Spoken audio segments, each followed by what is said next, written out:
जी बिस्मिल्लाहिर्रहमानिर्रहीम। अच्छा, अभी इसमें कंसेप्चुअल मैंने आपको बताया था कि कुछ चीज़ें ऐसी हैं इंग्लिश में एक एक लाइन की डिफिनेशन है, कुछ चीज़ों को कुछ को आपने समझना है। जैसे हम वावल और कॉन्सोनेंट पिछले लेक्चर में समझा था कि वावल साउंड वाली चीज़ें कौन सी होती हैं, कॉन्सोनेंट कौन सी होती है, साइलेंट लेटर क्या होता है। सही है, बाद वक्त साइलेंट शुरू में भी आ जाता है, जैसे मैंने आपको बताया ऑनेस्ट में, आवर में। तो वो अब हमने कुछ चीज़ें और समझनी है। ये चार चीज़ें मिलती जुलती थी, मैंने चारों को एक जगह लिख ली है। सही है, डायग्राफ क्या है, ट्राइग्राफ क्या है, डायफथोंग क्या है और कॉन्सोनेंट क्लस्टर। ये वाली चीजें उसने ग्रामर में नहीं डाली हुई। मैंने आपको बताया ग्रामर के अलावा भी कुछ चीजें हैं जिनका ताल्लुक बोलने से है। किससे है? बोलने से है। वो चीजें उसने अलग डाली होती हैं। तो फोर्थ और फिफ्थ से ये चीजें मैंने निकाली है। सही है, तो यहाँ पे देखें, आपको डाय का मतलब और ट्राई का मतलब कम से कम पता होना चाहिए।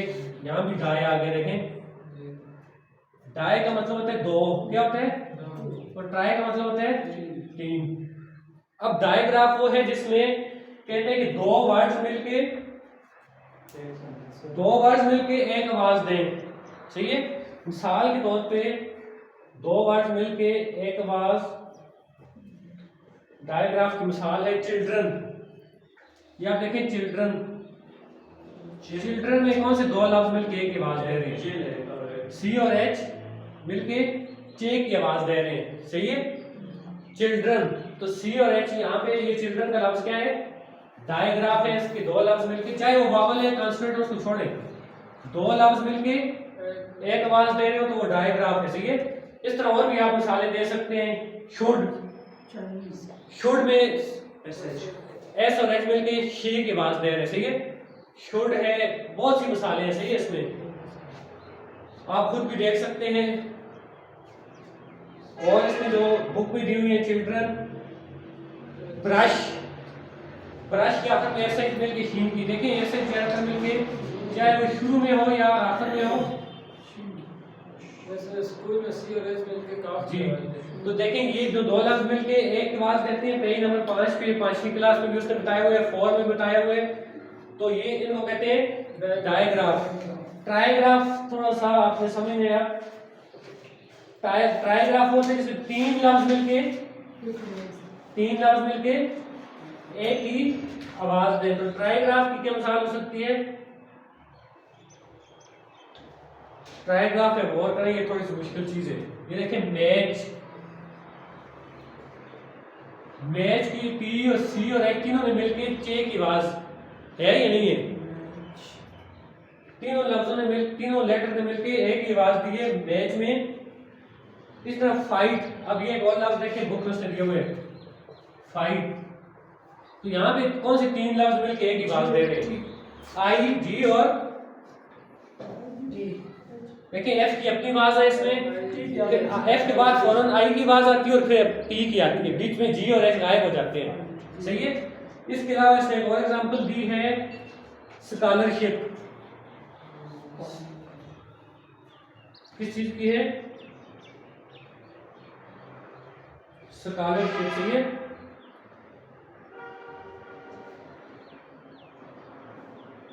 स्कॉलरशिप की उसने एग्जांपल दी है, ये पेज नंबर 5 पे है।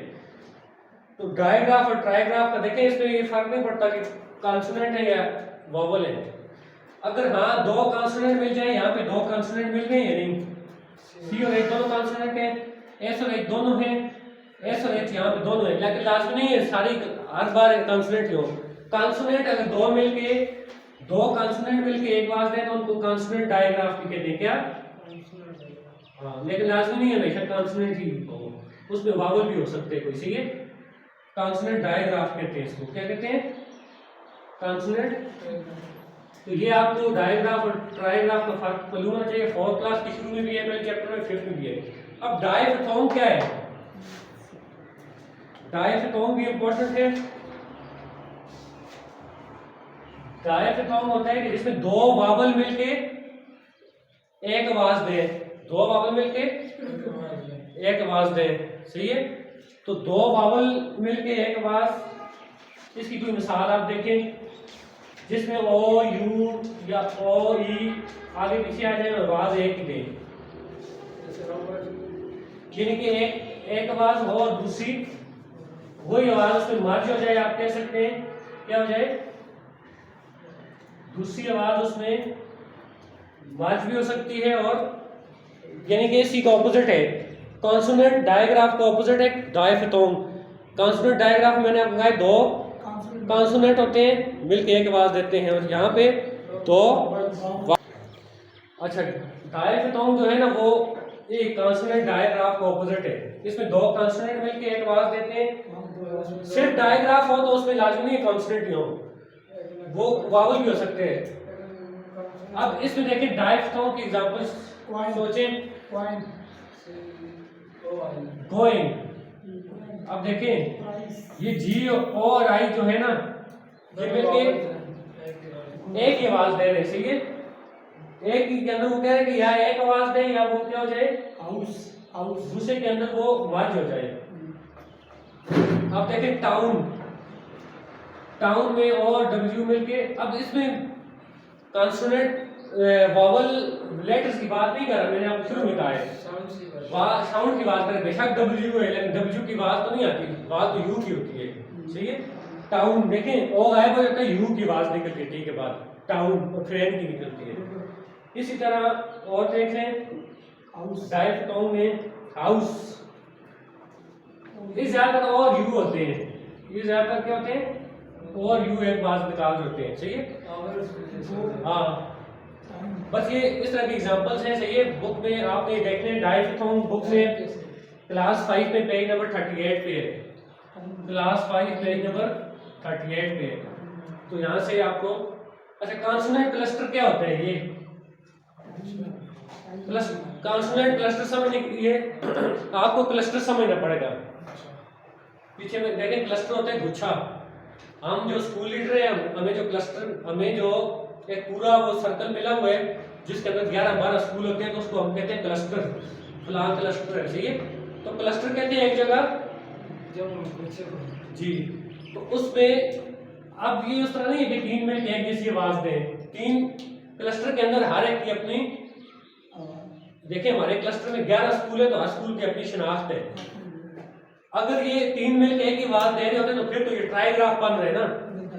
क्लस्टर का मतलब ये है कि तीन कॉन्सोनेंट होंगे आगे पीछे, क्या होंगे 3 कॉन्सोनेंट आगे पीछे होंगे, ये कॉन्सोनेंट क्लस्टर है इसका नाम, और तीनों की अपनी आवाज होगी। ये देखें एस टी आर 3 कॉन्सोनेंट हैं या नहीं है, आई से पहले तीनों की अपनी आवाज है या नहीं है। स्ट्रिंग में स्ट्रिंग एच की आवाज निकल रही है, टी की भी निकल रही है और आर की भी निकल रही है, सही है। स्ट्रिंग स्ट्रॉन्ग बहुत सी एग्जांपल है, स्ट्रॉन्ग में भी अपनी अपनी आवाज निकल रही है। तो ये सारे ये क्या है कॉन्सोनेंट, और ये क्लस्टर 2 का भी हो सकते हैं और 2 से ज्यादा का भी, अमूमन 3 का होता है, सही है। तो ये कॉन्सोनेंट क्लस्टर, इन चारों का फर्क जो है वो आपको पता लग गया, सही है। अब हम कंसेप्चुअल कुछ और चीजें भी देख लेते हैं इसके अलावा। अच्छा 4 चीजें हमने समझ ली थी, ट्राइग्राफ, ट्राइग्राफ और डायफथोंग और कॉन्सोनेंट क्लस्टर। 4-5 चीजें मैंने और लिखी हैं, ये भी दिलचस्प है, सही है। ये एनाग्राम जो है ना ये आया भी था पीछे बात। एनाग्राम ये होता है ना कि लफ्जों को आगे पीछे करके एक नया लफ्ज बना देना, सही है। जिस तरह का वो मोबाइल में गेम भी होती है, लफ्ज आगे पीछे ये होते हैं, कहते हैं कि इनको सही करके लफ्ज बनाए। मिसाल तौर पे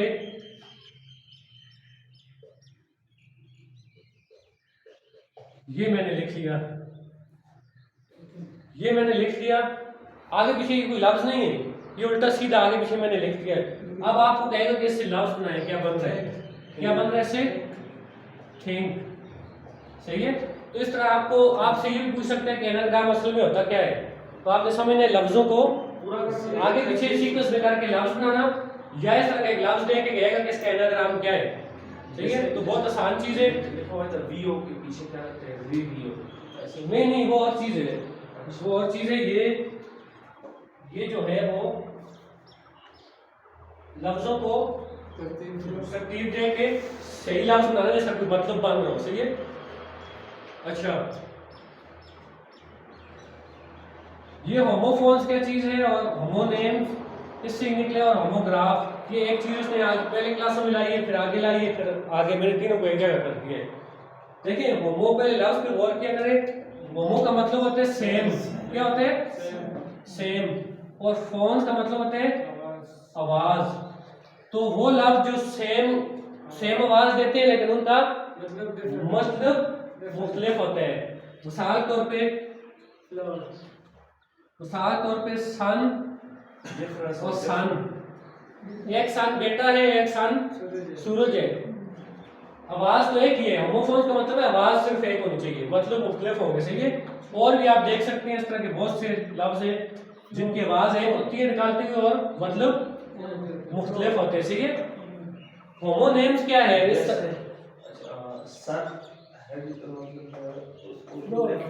नहीं वो उसमें इंग्लिश है, ये दोनों लफ्ज होंगे इंग्लिश में। सही है।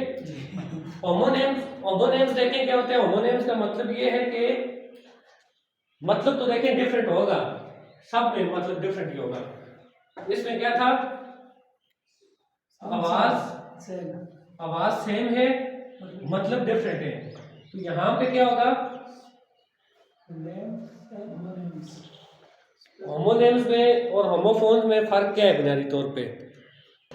अच्छा, होमोनेम्स जो है ना, होमोनेम्स इसमें स्पेलिंग भी सेम होंगे। स्पेलिंग भी क्या होंगे?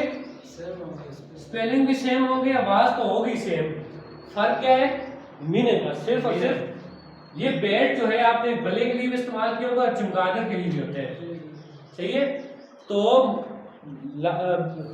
वर्ड्स भी सेम। यहाँ पे देखिए वर्ड्स डिफरेंट थे, मीनिंग भी डिफरेंट था।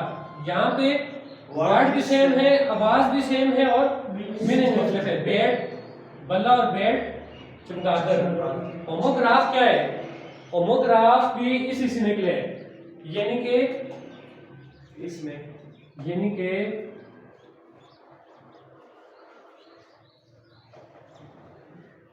स्पेलिंग भी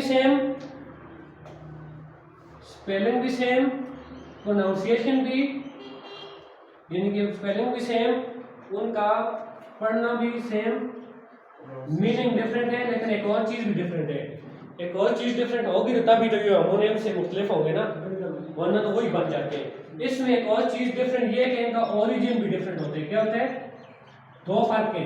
एक ओरिजिन डिफरेंट होता है, बिल्कुल डिफरेंट होता है, और दूसरा बाज़ औक़ात इनकी प्रोनाउंसिएशन, इनको पढ़ना स्पेलिंग तो सेम है लेकिन पढ़ने में फर्क आ सकता है। सही है।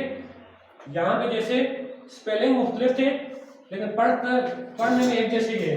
यहाँ पे स्पेलिंग एक जैसे होते हुए पढ़ने में बाज़ औक़ात फर्क आ जाता है। सही है। अब ओरिजिन कैसे डिफरेंट है मैं आपको बताता हूँ। ये डक किसको कहते हैं? डक बतख होती है। और दूसरा डक क्या होता है? दूसरा डक क्रिकेट में, उसने क्रिकेट की मिसालें दी हैं। क्रिकेट में जीरो बनाए तो कहते हैं डक। सही है। अंडा दिए। अच्छा, क्रिकेट में एक होता है लेफ्ट, कितने वो रह गए वो भी हो सकते हैं। एक लेफ्ट खेलने वाला भी होता है। सही है। और नहीं, सबसे इंपॉर्टेंट जो क्रिकेट में लेफ्ट होता है वो बाल छोड़ना।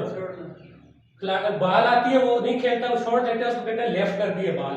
और जो दूसरा लेफ्ट होता है वो उल्टे को भी कहते हैं, छोड़ने को भी, यानी कि मुख्तलिफ होते हैं लेकिन क्रिकेट में बिल्कुल ही अलग है। सही है। इसके अलावा क्रिकेट में एक और चीज होती है रिंग, वो जो दायरा होता है जिसके अंदर फील्डर खड़े होते हैं। सही है। और एक रिंग होती है अंगूठी। तो दोनों का देखिए ओरिजिन मुख्तलिफ है, कहाँ पे बतख डक और कहाँ पे जीरो पे आउट होना। तो इसने क्रिकेट की मिसालें दी हुई हैं, होमोग्राफ में आपने देख लेनी है। इसकी प्रोनाउंसिएशन भी थोड़ी डिफरेंट होती है, ये फर्क है। सही है इन तीनों में। अब जिस तरह इन तीनों का फर्क मैंने समझाया, ये नोट कर ले साथ। इन तीनों का फर्क क्या है? ये तीन कहानियां होती है। सही है। इनकी कॉमन चीज ये है कि फोक टेल्स, फिक्शन और फेबल, तीनों क्या है?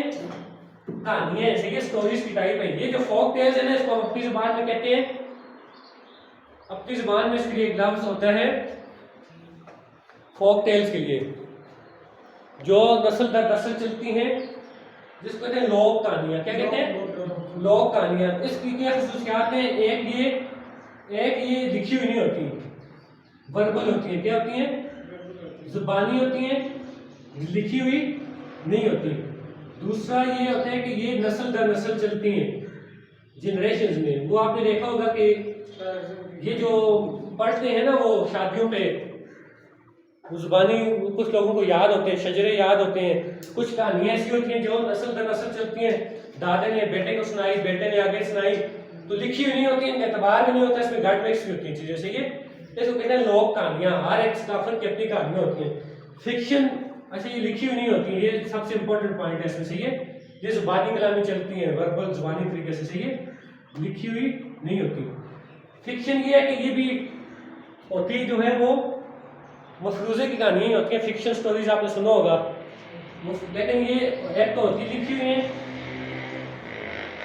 सही है, ये लिखी हुई होती है कम से कम, बाकी होती है ये भी फर्जी कहानियाँ होती है। सही है, फेबल ये भी फर्जी कहानियाँ होती हैं, लिखी हुई होती है, लेकिन इसमें फर्क ये कि इसमें ये जानवरों की कहानियाँ होती हैं। किसकी?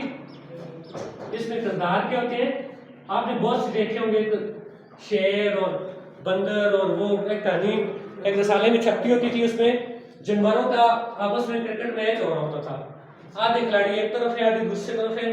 तो ये भी तीनों कहानियों में एक चीज कॉमन है कि तीनों फर्जी कहानियां होती हैं। अब जानवरों की सच्ची कहानियां किसने देखी होंगी, कौन उनके पास किया होगा?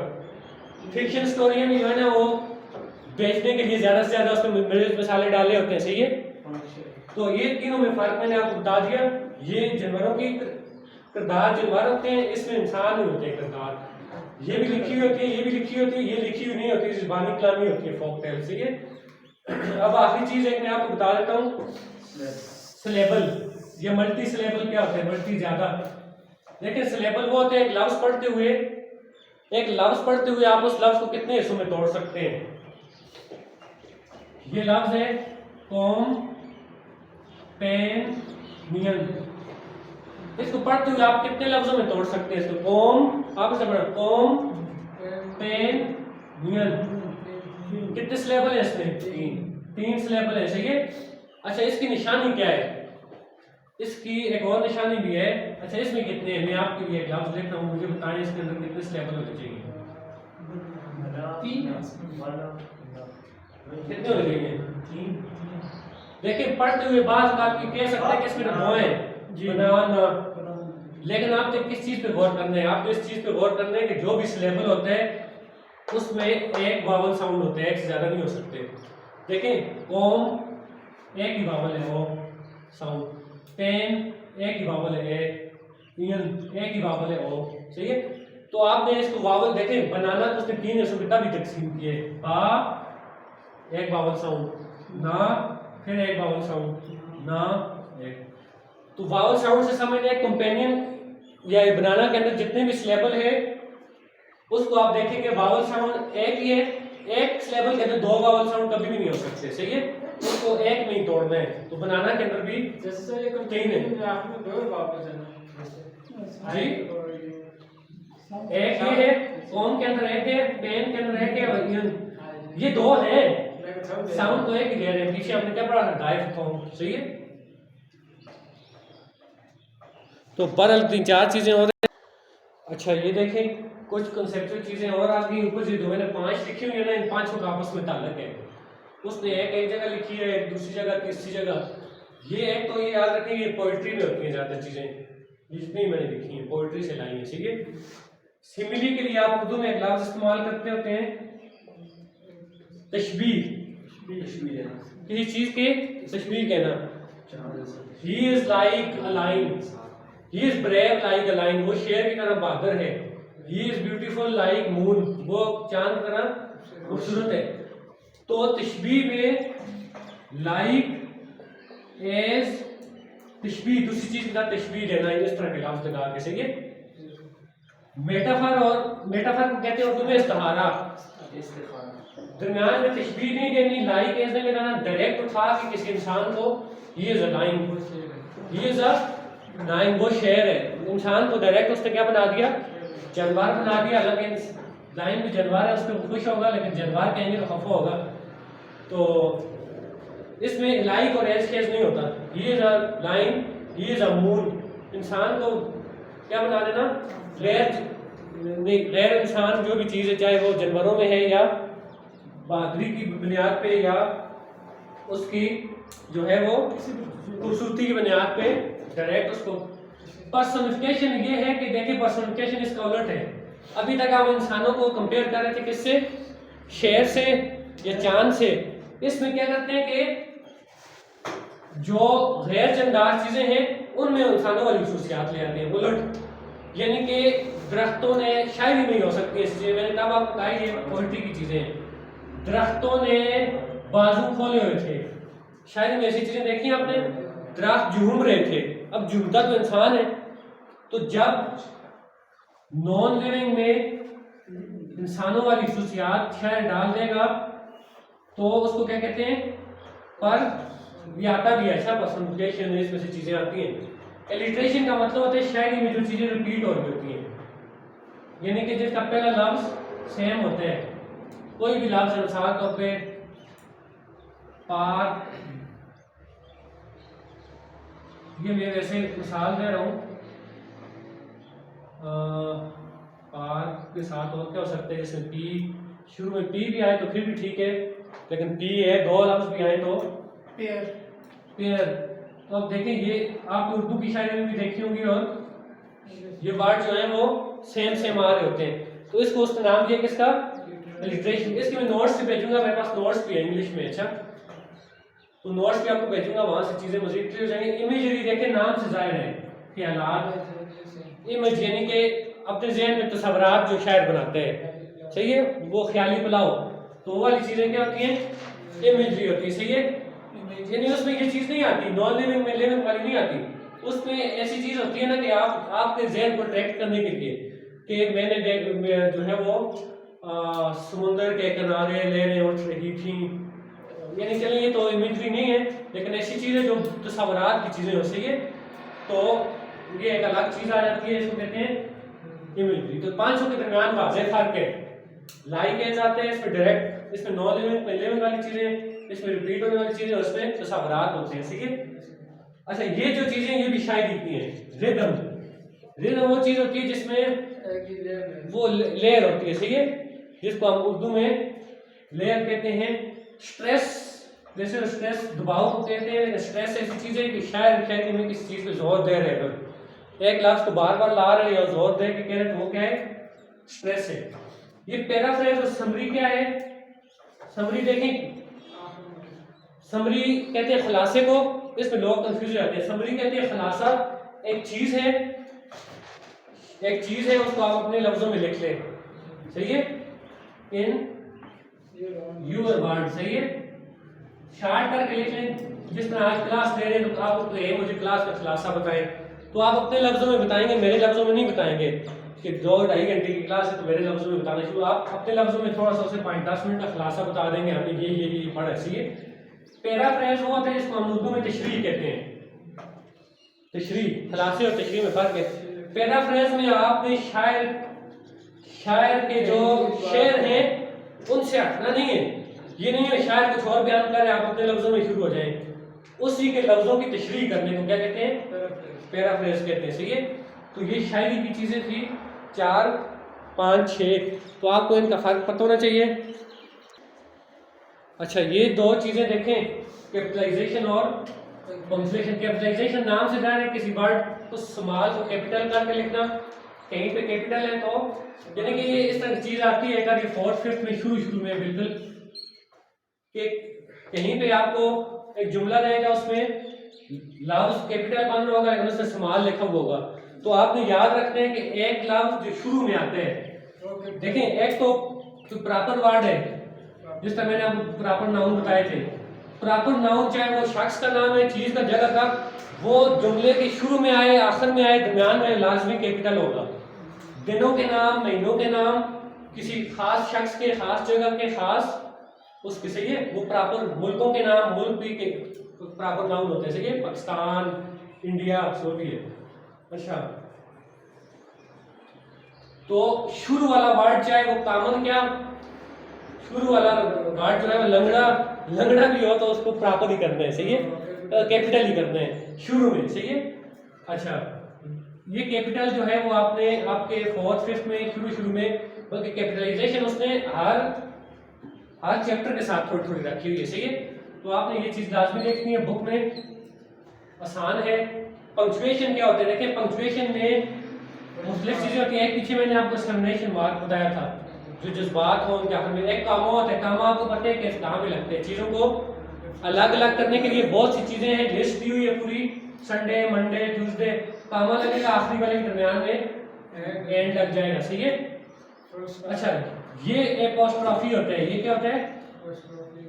एपोस्ट्रॉफी ये वाला होता है। ये यानी कि आपने देखा होगा इस तरह ब्रदर्स की, इस तरह ब्रदर्स के दरमियान लगा होता है। सही है। या और कोई किसी चीज को डोंट में आपने देखा होगा इस तरह लगा होता है। ये मुख्तलिफ जगहों पे यूज होता है किसी वर्ड को शॉर्ट करके लिखने के लिए। अब डू नॉट को डोंट लिखती है, डिड नॉट भी लिखती है इस तरह से। ये आई विल इस तरह लिखते हैं शॉर्ट करने के लिए। सही है। शुड नॉट, तो एपोस्ट्रॉफी ये होता है। सही है। इसके अलावा इन्वर्टेड कॉमास आपको पता है, कोई खास बात हो, किसी की कोटेशन हो, उसको इसमें लिखते हैं इन्वर्टेड कॉमास में। सही है। फिर एक और चीज होती है ये हाइफन। इसको क्या कहते हैं? डैश भी हम अपनी जुबान में कहते हैं, लेकिन इसको हाइफन कहते हैं। ये कहाँ पे यूज होती है? या दो कंपाउंड वर्ड्स के दरमियान में होती है, यानी कि पोस्ट आफ्टर्स। इस तरह आपने देखा होगा दो कंपाउंड वर्ड्स के दरमियान होती है। या फ्रैक्शन, मैथ में हमने पढ़ा था फ्रैक्शन, मैथ की फ्रैक्शन इस तरह होती है 1/4। मैथ में तो ऐसे लिखते हैं, लेकिन इंग्लिश में तो ऐसे नहीं लिख सकते, तो इंग्लिश में ये फ्रैक्शन के दरमियान में होती है। सही है। फिर और कुछ जगहों पे इसका इस्तेमाल होता है। सही है। इसको कहते हैं हाइफन। क्या कहते हैं? हाइफन। और फिर जो है इसमें एक ये फुल स्टॉप तो आपको पता है आखिर में लगती है। तो जो भी आपको जुमला उसने दिया हुआ होगा उसको कहेगा ठीक जुमला कौन से। आपको करने का तो नहीं कहेगा, 4 ऑप्शन देगा, आपने गौर करना है। इसमें कहीं कोई ऐसा लफ्ज तो नहीं है जो कैपिटल है तो ऐसे नहीं किया हुआ। फिर आपने गौर करना है, इसमें कहीं पे कामा तो नहीं आ रहा, कहीं पे इन्वर्टेड कामास तो नहीं आ रहे, कहीं पे कंपाउंड वर्ड तो नहीं है, हाइफन तो नहीं आ रहा, कहीं पे आखिर में देखते हैं फुल स्टॉप तो उसने कहीं मिस नहीं किया हुआ। ये सारी चीजों का ध्यान, क्वेश्चन मार्क, हाँ सवाल पूछा हुआ तो क्वेश्चन मार्क को मिस नहीं किया हुआ। ये सारे क्या है? इनको कहते हैं पंक्चुएशन मार्क्स कहते हैं। सही है। ये सब्जेक्टिव जुमले में लगता है जिसमें जज्बात होते हैं, फीलिंग्स होती हैं। सही है। ये एपोस्ट्रॉफी होता है, ये याद रखते हैं। ये ऊपर इस तरह का कामा होता है। सही है। तो इसमें एक और चीज होती है इस तरह के डॉट होते हैं, क्लिप्सिस कहते हैं उसको। यानी कि कोई बात जारी है, मुकम्मल नहीं हुई है, शॉर्ट कर दी है, तो उस तरह आगे कामा काम इस तरह डॉट लगा देते हैं। सही है। फिर ये वाली एक ब्रैकेट होती है। ये ब्रैकेट होती है कि ये किसकी होती है? 10 में उसने बताई हुई है। कोई नंबर है, पीछे 24 लिखा हुआ है तो आगे ब्रैकेट में करके, या पीछे 24 दूसरी तरह तो आगे ब्रैकेट में इस तरह 24 कर दिए। या किसी की बात है, यानी कि वो बंदा जो है वो एक जुमला है कि my mother goes to Karachi. से ये my mother goes to Karachi, यानी मेरी अम्मी कराची गई है। अगर तो उसमें अगर मजीद कोई एक्सप्लेनेशन ऐड करना चाह रहे हैं, यानी कि my mother although he don't want to go. सही है। यानी कि although he don't want to go, वो जाना नहीं चाहती थी लेकिन फिर भी कराची गई है। तो अब ये देखें, ये जो ब्रैकेट है ना, ये आप ब्रैकेट के बगैर भी इस जुमले को पढ़े तो मतलब आपको वाज़ेह हो जाएगा। माय मदर गोज, ये जो ब्रैकेट है ना, छोटी ब्रैकेट, इसके दरमियान उसने एक्स्ट्रा मालूमात भी आपको दे दी है। तो बाद अगर इसका यूज यहाँ भी होता है। सही है। ब्रैकेट्स का इस्तेमाल मैंने आपको बताया है कहाँ पे होते हैं। नंबर लिखने के लिए होते हैं अंदर। सही है। कोई एक्स्ट्रा चीज लिखने के लिए हो तो ये सारे कुछ चीजें रहेंगी, तो हम उसको नेक्स्ट लेक्चर में चाहिए कहीं पे कर लेंगे। फिलहाल ये मैंने आपको कंसेप्चुअल चीजें भी बता दी हैं ज़्यादातर।